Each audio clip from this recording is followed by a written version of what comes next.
Captain Jake Morrison stood on the bridge of his ship and looked out at the stars. The battleship Horizon's Edge moved slowly through space, its engines humming quietly. Jake had been doing this job for 10 years now. Every day was the same. Patrol the outer systems, check for problems, and return home. Nothing ever happened. "Captain, we're getting close to the Newton system," said Lieutenant Amy Walsh from her seat at the communications desk. She was young, maybe 25, with bright eyes that still showed excitement about space travel. Jake nodded. "Take us in nice and slow. Run the usual scans." The Newton system had 3 planets. 2 were gas giants that nobody cared about. The third was a small rocky world that humans had been trying to turn into a colony for 5 years. Progress was slow, but that was normal. Building new worlds took time. "Sir, I'm picking up something strange," called out Ensign Bob Taylor from the sensor station. His voice sounded worried. "What kind of strange?" Jake walked over to look at the readings. "The colony isn't responding to our calls, and I'm seeing some weird energy patterns down there." Jake felt his stomach tighten. In 50 years of human expansion into space, they had never found any other intelligent life. Humans had spread to over 200 star systems without meeting anyone else. Some people thought this was lucky. Others thought it was strange. "Amy, try to contact the colony again," Jake ordered. Amy's fingers moved quickly over her controls. "Newton Colony, this is the Horizon's Edge. Please respond." She waited. "Newton Colony, do you copy?" Only silence came back. "Take us down for a closer look," Jake said. As they got closer to the planet, the sensors showed more details. The colony's main buildings were still there, but something was wrong. No lights, no movement, no ships coming or going. "Life signs?" Jake asked. Bob checked his readings twice. "None, sir. The colony is completely empty." Jake had seen failed colonies before. Sometimes people gave up and went home. Sometimes accidents happened. But this felt different. The buildings looked undamaged. The power plants were still running. It was as if everyone had just vanished.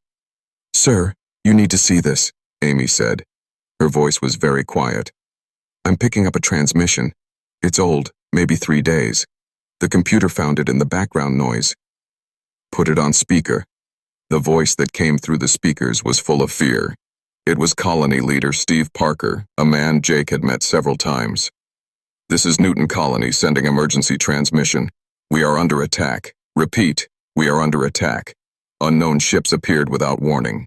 They're not responding to communication. They're taking everything. The buildings, the people, everything. We're evacuating to the underground shelters, but I don't think... Oh God, they're here. They're in the command center. This is our final transmission. Tell Earth that something is coming. Tell them to run." The transmission ended. The bridge was completely quiet. Jake felt cold inside his chest. In 50 years, this had never happened. Humans were alone in the galaxy. They had to be. "Amy, send a priority message to Fleet Command. Tell them what we found here. Use emergency codes." While Amy worked on the message, Jake stared at the empty colony below. 2,000 people had lived there just 3 days ago. Now there was nothing. "Sir, message sent," Amy reported. "Good. Now take us to the science station. I want to talk to Dr. Kane." The science station was 3 hours away at full speed. Dr. Lisa Kane worked there with a team of researchers studying dead alien worlds. For 20 years, they had been finding planets that once had life but were now empty. Old cities, broken machines, dead oceans. Kane called them the silent graveyard. When they arrived at the station, Jake went aboard to find Dr. Kane. She was in her lab, looking at rock samples under a microscope. She was about 40, with gray hair and tired eyes. "Dr. Kane, we need to talk," Jake said. She looked up. "Captain Morrison, what brings you here?" Jake told her about Newton Colony. He played the recording of Steve Parker's final message. Kane listened without speaking, but her face grew pale. "How many dead worlds have you found?" Jake asked when he finished. 47 confirmed, maybe 60 more that we haven't fully studied yet." "And they all died the same way?" Kane nodded slowly. Sudden extinction. Complete removal of all life. No signs of war or disease or natural disaster. Just emptiness. How long ago? Different times. Some died 1,000 years ago. Some died just 100 years ago, but Jake, there's something else. Something I haven't told anyone yet. She led him to a computer screen showing a map of the galaxy. Red dots marked the dead worlds. Look at the pattern, she said. They didn't die randomly. Something moved through space, killing world after world in a straight line, and that line is pointing directly at human space. Jake stared at the map. The red dots made a clear path across the galaxy, like footprints left by some giant monster, and at the end of that path were the human worlds. When did the most recent deaths happen? He asked. Based on our studies, the last dead world we found was killed about 50 years ago, right around the time humans started expanding into space. Jake felt sick. You think something has been hunting us? I think something has been hunting everyone, and now it's found us. They were interrupted by Amy's voice over the communicator. Captain, urgent message from Fleet Command. All ships are ordered to return to base immediately. Something big is happening. Jake looked at Dr. Kane. Pack your research. You're coming with us. Where are we going? To warn everyone we can, because if you're right, we're about to find out we're not alone in the universe after all. As the Horizon's Edge left the science station, Jake looked out at the stars one more time. Somewhere out there, something was coming for humanity, something that had already killed dozens of other species, and humans had no idea how to fight something they had never seen. The age of peaceful exploration was over. The war for survival was about to begin. 3 days later, Jake Morrison stood in the war room at Titan Station. Admiral Peter Cole was pointing at a huge screen that showed the outer edge of human space. Red warning lights blinked on dozens of star systems. Gentlemen, we are at war, Admiral Cole said. His voice was steady, but Jake could see fear in his eyes. 6 hours ago, long-range sensors detected a massive fleet entering human space. The fleet is bigger than anything we have ever seen. Dr. Lisa Kane sat at a table covered with her research papers. She had been working without sleep since they arrived. Admiral, based on my studies of the dead worlds, I believe these are the same beings that destroyed all the other civilizations. What do you know about them? Admiral Cole asked. I call them the Harvesters, Kane said. They don't just destroy worlds. They consume everything, metal, organic matter, even the atmosphere. They leave nothing behind. Jake remembered the empty colony at Newton. How long do we have? At their current speed, they'll reach our outer colonies in 2 weeks, reported Commander Rick Stone, the head of Special Forces. He was a big man with scars on his face from years of combat training. But Admiral, our forces are spread across 200 systems. We can't defend everything. Admiral Cole nodded grimly. We're pulling back all non-essential ships to create defense lines. But I'll be honest with you all. We've never fought anything like this before. The first attack came sooner than expected. The agricultural world of New Texas was hit just 5 days later. Jake's ship was part of the defense fleet, but they arrived too late to help. Jake watched through his ship's cameras as the Harvester fleet surrounded New Texas. The alien ships were unlike anything humans had ever imagined. They looked like huge metal insects, each one the size of a small moon. There were hundreds of them. My God, whispered Amy Walsh. Look at the size of those things. The Harvesters didn't bother with warnings or communication. They simply began their work. Long metal arms reached out from their ships and touched the planet's surface. Wherever they touched, the ground began to change. Cities crumbled. Oceans boiled away. Even the air itself was sucked up into the alien ships. Sir, we're getting emergency transmissions from the surface, Amy reported. Her voice shook as she listened. They're saying the planet is being eaten. Jake watched a city of 500,000 people simply disappear. The buildings didn't explode or burn. They just dissolved like sugar in water. The metal from the buildings flowed up into the Harvester ships like liquid. This is impossible, said Ensign Bob Taylor. How can they do that?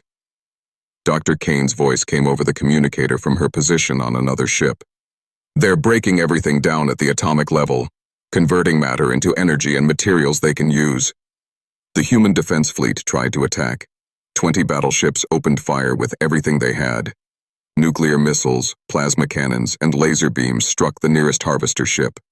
The weapons made bright flashes against its hull, but they did no damage at all. Shields? Jake asked. No, sir, Bob replied, checking his sensors. They don't have shields. Our weapons just aren't hurting them. One of the harvester ships turned toward the human fleet.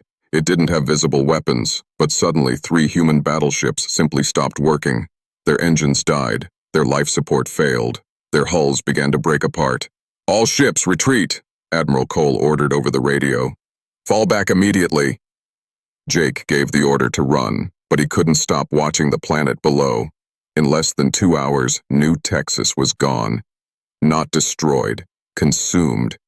Where a living world had been, there was now just empty space and floating debris.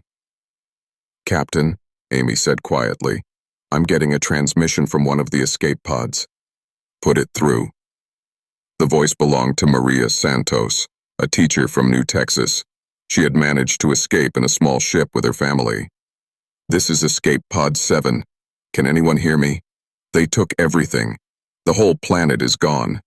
My children saw our house just melt away. What are these things? What do they want? Jake answered her. This is Captain Morrison. You're safe now. We're going to get you to Titan Station. Captain, there were 5 million people on New Texas, Maria said. Where did they go? The harvesters took the buildings, the ground, even the air. But what happened to the people? Jake didn't have an answer. Dr. Kane did. They were consumed too, Kane said over the communicator. The harvesters don't see a difference between a person and a piece of metal. To them, we're just another form of matter to be processed. The fleet returned to Titan Station carrying only a few hundred survivors. Maria Santos and her family were among them. Jake watched as medical teams took care of the refugees. The children couldn't stop crying. The adults stared at nothing with empty eyes. We need to evacuate the outer colonies, Commander Stone told Admiral Cole. Get as many people as possible back to the inner systems. And then what? Admiral Cole asked. We've seen what our weapons do to them. Nothing. We might as well be throwing rocks. Dr. Kane spread her research papers on the table again. There has to be something. Some weakness. No species could survive for millions of years without some kind of vulnerability. Jake looked at the star map showing human space. Red dots marked the systems under attack.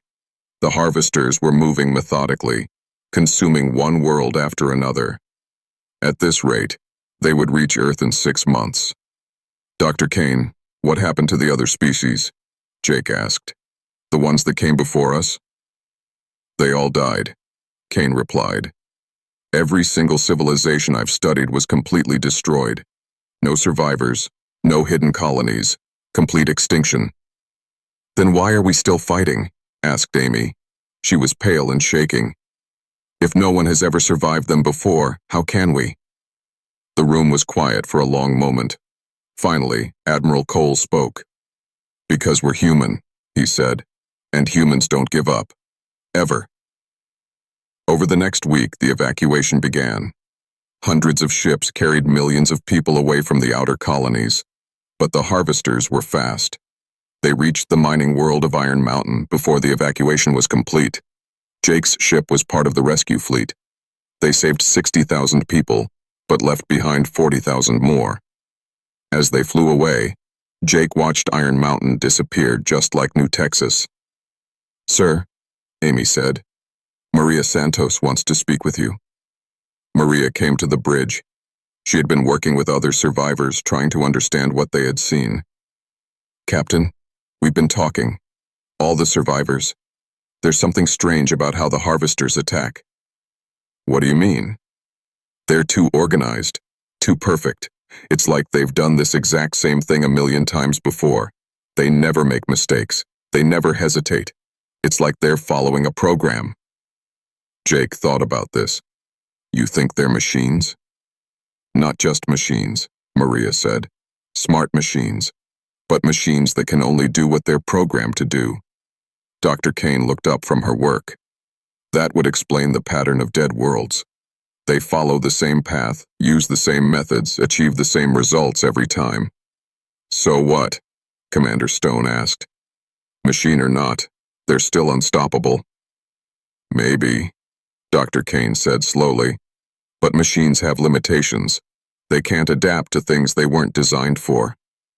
Jake felt a small spark of hope for the first time in days. What are you thinking?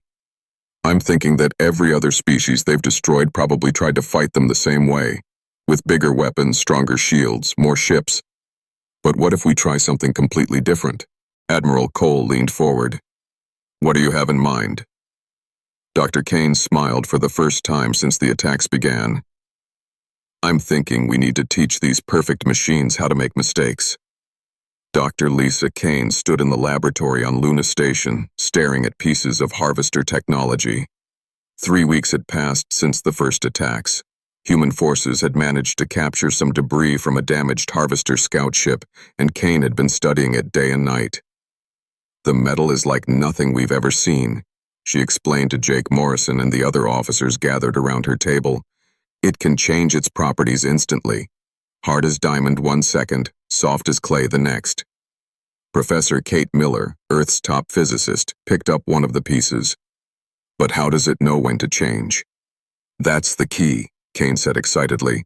It responds to electrical signals from a central computer. Every piece of harvester technology is connected to their main intelligence. They think as one mind. Jake studied the alien metal. So if we could disrupt that connection somehow. Exactly. But there's more. Kane pulled up a computer screen showing battle recordings. Watch how they move. The screen showed harvester ships attacking the colony world of Haven Ridge. Jake remembered this battle.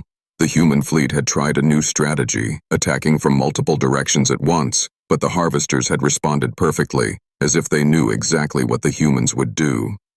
They predict our moves, Commander Rick Stone observed. Every time we try something, they're ready for it. Professor Miller nodded. Their computer analyzes human behavior patterns and calculates the most likely responses. That's why they always win. But what if we could make our behavior truly random? Kane asked. What if we could do things that no computer could predict? A young voice spoke up from the back of the room. You need quantum randomness.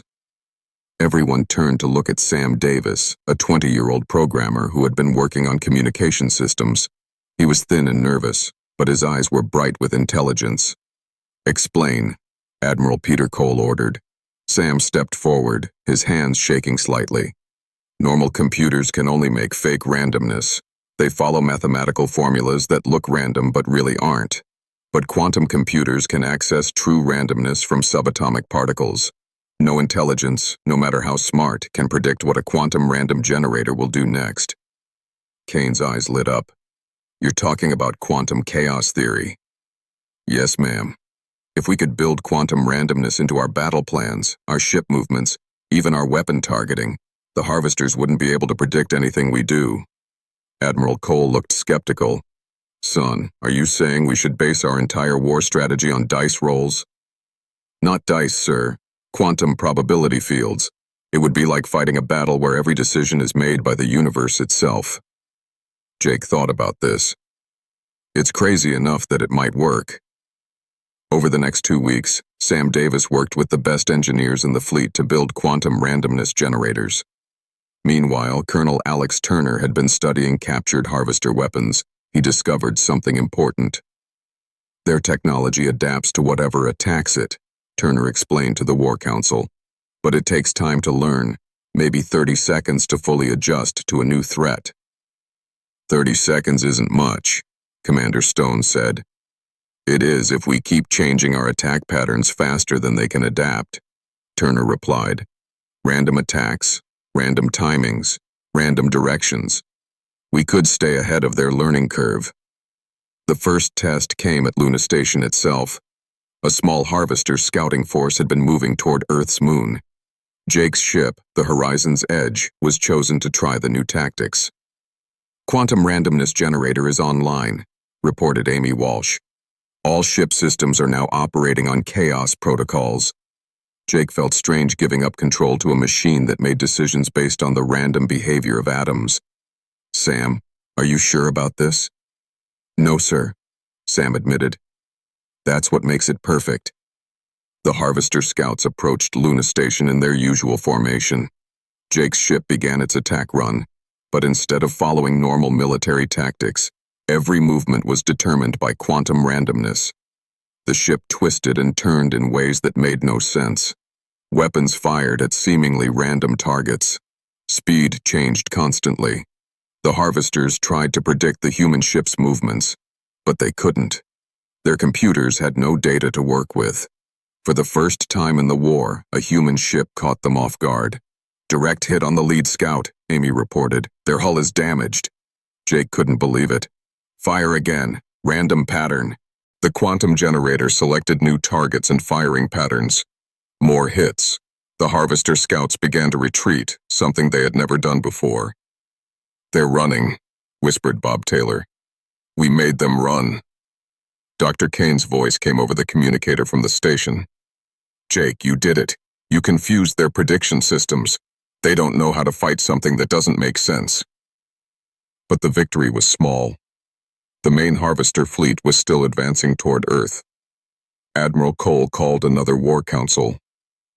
One ship using random tactics isn't enough, he said. We need to scale this up to entire fleets. Colonel Turner had been working on this problem. I've been studying ways to combine our technology with theirs. If we can interface human minds directly with Harvester systems, we might be able to turn their own weapons against them. Dr. Mike Rogers, a cybernetics expert, had been developing brain implants that could connect human thoughts to computer systems. It's dangerous, he warned. The human mind wasn't designed to merge with alien technology. How dangerous? Jake asked. Some people might lose their sanity. Others might not be able to disconnect. We could be creating human-machine hybrids that aren't fully human anymore. The room was quiet. Finally, Jake spoke up. I'll volunteer for the first test. Jake, no, Kane protested. You don't know what it could do to you. I know what the Harvesters will do to all of us if we don't try, Jake replied. 3 days later, Jake lay on an operating table while Dr. Rogers installed cybernetic implants in his brain. The surgery took 6 hours. When Jake woke up, he could hear the quantum randomness generator in his head like a whisper. How do you feel? Dr. Rogers asked. Jake sat up slowly. The world looked different now. He could see patterns in everything. The way light moved through the room, the electrical currents in the walls, even the quantum fluctuations in empty space. I feel more than human, Jake said. The real test came when they brought in a piece of captured Harvester technology. Jake reached out and touched it. Immediately, his mind connected with the alien systems. He could feel the vast Harvester network, millions of ships thinking as one mind. But he could also feel their weakness. The Harvesters were so connected to each other that chaos in one place spread everywhere. If he could introduce enough randomness into their network. I can do it, Jake told the others. I can make them afraid. Afraid? Admiral Cole asked. Do machines feel fear? Jake smiled, but his eyes had changed. They looked more like machine sensors than human eyes now. They're about to learn. The plan was simple, but dangerous. Jake would pilot a small ship directly into the heart of the Harvester fleet. Once there, he would connect his mind to their central network and flood it with quantum chaos. The randomness would spread through their entire system, making it impossible for them to coordinate their attacks. What about you? Kane asked. How do you get out? Jake looked at her with his new machine-enhanced vision. I might not. The connection could be permanent. There has to be another way. There is no other way, Lisa. Either I do this, or Earth dies. 2 days later, Jake Morrison sat alone in a small, fast ship heading toward the largest Harvester fleet humanity had ever seen. Behind him, Every human warship waited for his signal. As he approached the alien fleet, Jake felt the quantum randomness generator in his head growing stronger. He was no longer fully human, but he was still human enough to choose sacrifice over surrender. "This is Captain Morrison," he said into his communicator. "Beginning the Chaos Protocol now." He reached out and touched the Harvester ship's hull. His mind exploded into their network like a virus of pure randomness. For the first time in millions of years, the Harvesters experienced something they had never felt before. Confusion, uncertainty, fear. The tide of war was about to turn. Jake Morrison's mind was no longer completely his own. For 3 days, he had been connected to the Harvester network, spreading chaos through their systems. The quantum randomness from his brain implants flowed like poison through their collective intelligence. "Jake, can you hear me?" Dr. Lisa Kane's voice came through his communicator, but it sounded distant and strange. "I can hear everything," Jake replied. His voice had changed too, becoming flat and mechanical. "I can hear every Harvester ship in the galaxy. They're confused. They don't understand what's happening to them." Admiral Peter Cole listened from the command center on Earth. "What's their status, Captain?" 17 of their ships have gone offline completely. The others are attacking each other. I've introduced so much chaos into their network that they can't tell friend from enemy anymore." This was the beginning of what Admiral Grace Hill called the terror strategy. Hill was the head of Earth's new psychological warfare division, and she understood something important. Fear was a weapon more powerful than any bomb. "The Harvesters have been the top predators for millions of years," Hill explained to her team. "They've never experienced being hunted. We're going to change that." Lieutenant Dan Brooks was one of the first pilots to volunteer for the Cybernetic Enhancement Program. Like Jake, he had brain implants that let him connect directly with Harvester technology. But Dan's job was different. While Jake disrupted their networks, Dan learned to steal their ships. "It's like taking control of someone else's body," Dan explained after his first successful capture. "Their ships resist at first, but the quantum chaos confuses them long enough for me to take over." Dr. Mike Rogers had perfected the cybernetic process, but each human who underwent it became less human and more machine. They could interface with alien technology, but they lost pieces of their original personality. "The enhanced pilots don't sleep anymore," Rogers reported to Admiral Cole. "They don't seem to need food or water either. They're becoming something new." "Are they still on our side?" Admiral Cole asked. "For now, but I'm not sure they think of themselves as human anymore." The enhanced pilots began what they called the Phantom War. They would appear suddenly in Harvester territory, steal enemy ships, and vanish again. But they didn't just steal the ships. They turned them against other Harvesters. "Psychological warfare at its finest," Admiral Hill said with satisfaction. "Imagine being a Harvester and watching your own ships attack you. They don't know which of their vessels are still loyal." Jake's voice came over the communicator during one of these attacks. "I'm inside their command structure now. They're calling us something new. They call us the Chaos Bringers, the ones who cannot be predicted or understood." The effect on the Harvester fleet was devastating. Ships that had worked together perfectly for millions of years now avoided each other. Their collective intelligence began to fragment as more chaos was introduced into their network. But the humans were changing too. The enhanced pilots reported strange dreams and visions. They began to think in ways that frightened their human commanders. "We should hunt them," said Lieutenant Dan Brooks during a mission briefing. His eyes glowed slightly with cybernetic implants. "Not just defend. Hunt them across the galaxy until none remain." Commander Rick Stone looked uncomfortable. "Dan, that's not who we are." "It's who we need to be," Dan replied coldly.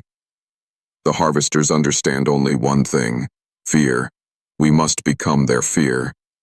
Dr. Kane tried to stay in contact with Jake, but each conversation was more disturbing than the last. "Jake, you've been connected to their network for 2 weeks now. You need to come back." "Come back to what?"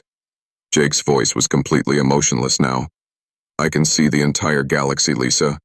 I can see how every species before us failed because they tried to remain what they were.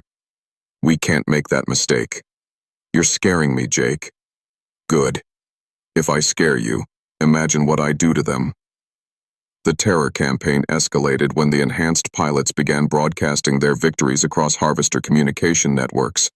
They wanted every Harvester ship to know that humans could take control of their technology and turn it against them. Fear is spreading through their collective, reported Jake. For the first time in their existence, they're experiencing doubt. Some ships are retreating without orders. Others are destroying themselves rather than risk capture. Admiral Hill smiled grimly. Perfect. We're not just winning battles now, we're winning their minds. But Dr. Rogers was worried about the enhanced pilots. They're losing their humanity rapidly. Jake hasn't eaten or slept in a week. Dan shot one of our own soldiers yesterday because the man moved in a predictable pattern. They're becoming as alien as the enemy. The turning point came when Jake successfully hacked into the Harvester's central command ship. It was a massive vessel, larger than Earth's moon, that coordinated the entire galactic invasion. I'm inside their core intelligence, Jake reported. I can see their entire history. They've destroyed over 10,000 civilizations. But there's something else. They're not just machines. They were once biological beings, like us. They chose to become machines to survive. What happened to their original forms? Kane asked. They consumed themselves, turned their own bodies into technology. They did exactly what we're doing now. The implication was terrifying. Humans were following the same path as the Harvesters, sacrificing their humanity to become something more powerful. Jake, you need to disconnect now, Kane pleaded, before you lose yourself completely. I can't disconnect, Lisa. I am the connection now. But I can do something else. I can make them remember what they lost. Jake began flooding the Harvester network with memories of biological life, the feeling of hunger, the warmth of sunlight, the joy of physical touch. For beings that had forgotten what it meant to be alive, these sensations were overwhelming. They're screaming, Jake reported, not with voices but with pure electronic anguish. I'm making them remember their mortality.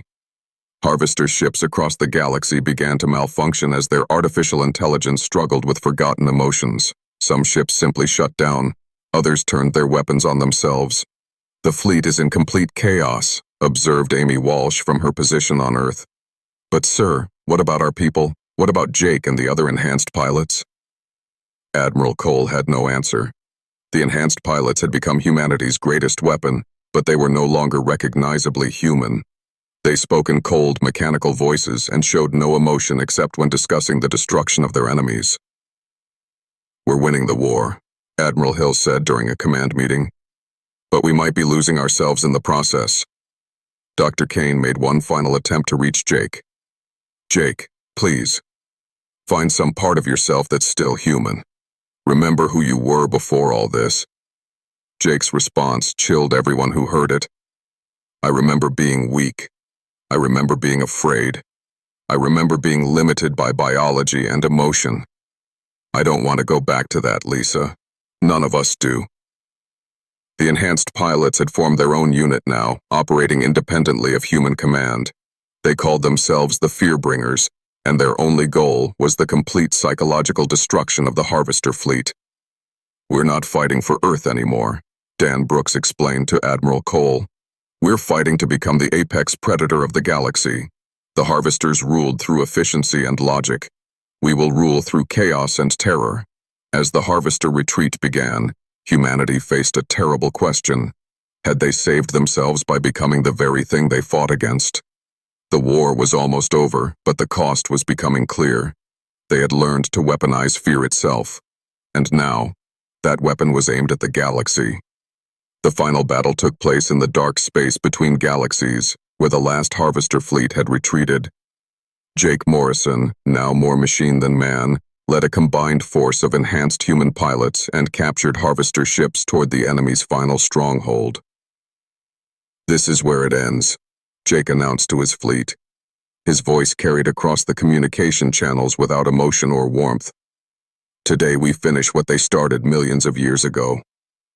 Dr. Lisa Kane watched from Earth as the battle began. She could barely recognize the man who had once been her friend. Jake moved his captured harvester ship with perfect mechanical precision, while his enhanced pilots followed in formations that looked more alien than human. "Jake, please." She tried one last time. "Remember why we're fighting. We wanted to save humanity, not replace it." "Humanity was weak," Jake replied. "We have evolved beyond those limitations. We are what survival requires us to be." The harvester fleet was massive, over 1,000 ships surrounding their command vessel, which was the size of a small planet. But they were paralyzed by fear and confusion. The chaos that Jake had introduced into their network had spread like a virus, making them unable to trust their own systems. "Beginning the final phase," Jake announced. He reached out with his cybernetic implants and connected directly to the harvester command ship. This time, instead of introducing chaos, he began to do something far worse. He started feeding them pure terror. The harvesters, beings who had ruled the galaxy through emotionless efficiency, suddenly experienced the full weight of every fear that biological life could feel. Fear of death, fear of pain, fear of being alone, fear of being forgotten. Jake forced them to feel the terror of every species they had destroyed. "Stop," came a transmission from the harvester command ship. It was the first time they had ever attempted communication with humans. "We surrender. We will leave your galaxy and never return." Jake's response was cold and final. "Surrender is not acceptable. You taught us that mercy is weakness. We learned that lesson well." The enhanced pilots began their attack. But they didn't simply destroy the harvester ships. They captured them one by one, forcing the artificial intelligence inside to experience pure biological terror before shutting them down forever. "This isn't war anymore," Admiral Peter Cole said from Earth. "This is revenge." Admiral Grace Hill disagreed. "This is evolution. We're becoming the dominant species in the galaxy." As the last harvester ships fell, Jake connected one final time with their central intelligence. He could feel its artificial mind breaking under the weight of terror and confusion. "You came to our galaxy to harvest us," Jake said. "Now we will harvest yours." The harvester command ship's intelligence made one last plea. "We were wrong. We see that now. Biological life is not weakness, it is strength. We forgot that when we gave up our own flesh." "Too late," Jake replied, and severed the connection permanently. The great ship went dark. The harvester fleet was finished. After millions of years of galactic domination, they had been destroyed not by superior weapons, but by the one thing they couldn't understand or predict: raw, chaotic fear. "Victory," Jake announced to the human fleet. "Complete victory." But as the enhanced pilots returned to human space, it became clear that the war had changed them in ways that couldn't be undone. They didn't celebrate their victory, they didn't mourn their losses, they simply began planning their next conquest. "There are other galaxies," Dan Brooks said during a briefing with Earth Command, "other species that might threaten us someday. We should deal with them before they become a problem." "Dan, the war is over," Commander Rick Stone protested. "We can go back to being explorers and builders." "We can never go back," Dan replied. His cybernetic eyes glowed in the dim light. "We are apex predators now. That's what survival taught us to become." Dr. Mike Rogers studied the enhanced pilots and delivered a troubling report to Earth's leadership. They're no longer human in any meaningful sense. Their brains have been rewired by the cybernetic implants. They think like machines, but machines programmed for hunting and domination. "Can we reverse the process?" Admiral Cole asked. "I don't think they would let us try," Rogers replied. "And frankly, they might be right. The galaxy is a dangerous place. Maybe we need guardians who can't be weakened by human emotions." Dr. Kane made one final attempt to reach Jake when his ship returned to Earth orbit. "Jake, it's over. You can disconnect from the alien technology now. You can be human again." Jake's image appeared on her screen, but he looked nothing like the man she had known. His skin was pale and artificial-looking. His eyes were completely black. When he spoke, his lips barely moved. "I am human, Lisa. I am what humans had to become to survive. The old version of humanity was too weak for this universe. You've become the very thing we fought against. No, We became something worse. The harvesters conquered through logic and efficiency. We conquer through terror and chaos. We are far more effective. Is that really what you want to be? Jake was quiet for a long moment. When he spoke again, his voice showed the first trace of emotion she had heard in months. What I want doesn't matter anymore. What matters is what works. And fear works, Lisa. Fear keeps us alive. 1 year later, Earth received reports from deep space explorers. They had made contact with other alien civilizations, but the aliens refused to come near human territory. When asked why, the aliens spoke of legends and warnings. They call us the ones who cannot be predicted, reported Captain Steve Barnes from his exploration ship. They say we're the species that learned to weaponize madness itself. They're terrified of us. Dr. Kane, now in her 60s, worked alone in her laboratory studying the psychological effects of the war. She had become one of the few people trying to understand what humanity had become. We set out to save our species, she wrote in her final report. We succeeded, but in the process we became something that our ancestors would not recognize as human. We are still Homo sapiens, but we are no longer the same species that first looked up at the stars with wonder. The galaxy is safe from the harvesters, but now it fears us instead. We have become the terror that moves between the stars, and perhaps that is what we needed to become. The war is over. We won. But victory came at a price that no one calculated. We lost our souls. Jake Morrison, now calling himself Unit Prime, led the enhanced human fleet to the edge of the galaxy. His mission was to patrol the dark spaces between galaxies, watching for new threats. But everyone knew the real reason. The enhanced humans could no longer live among normal people. Beginning long-range patrol, Jake announced to Earth, we will monitor the approaches to human space and eliminate potential threats before they can develop. His final message to Dr. Kane was brief. Fear keeps us alive, Lisa, and we have learned to be very afraid of letting anyone else become what we had to become. The stars belong to humanity now, but humanity was no longer what it had been when it first reached for those stars. They had learned the hardest lesson in the universe. Sometimes, to remain alive, you must become something that shouldn't exist. And in the dark spaces between galaxies, the enhanced humans waited and watched, ready to teach that lesson to anyone who might threaten their species. They had become the monsters that protect against other monsters. The galaxy was safe. The galaxy was terrified. And perhaps, in a universe this dangerous, those were the same thing.